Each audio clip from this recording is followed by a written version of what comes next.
Hi, my name is Tavaris Cox. Today I want to ask you a question. And that question is, why are you angry? Okay, why are you angry? Oftentimes things happen and we may disagree, we may think that it is wrong, and then we seem to get angry. But the Bible tells us that we should not be angry at certain things. And in fact, the Bible tells us that we should really be slow to anger. So, one of the verses I'm going to come to you today from is Ecclesiastes chapter 7, verse 9. And it says, "Be not hasty in thy spirit to be angry, for anger resteth in the bosom of fools." Okay, so basically what that is saying is that we do not need to quickly become angry at certain things.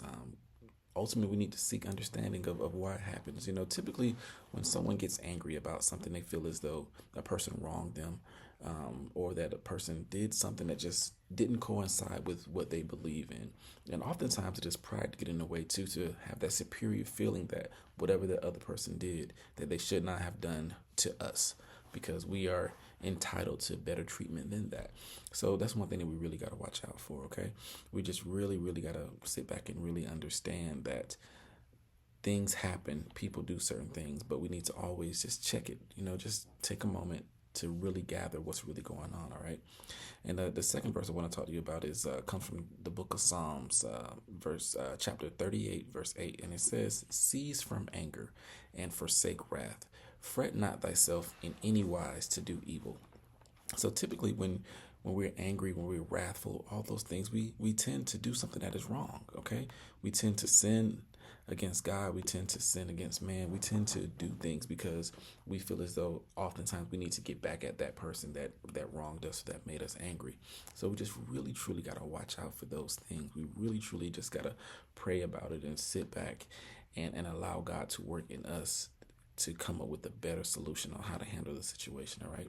And finally, I want to come to you from Proverbs chapter 29, verse 22, and it says, "An angry man stirreth up strife, and a furious man abundeth in transgression." Again, we see right here that man who is typically angry would do things that's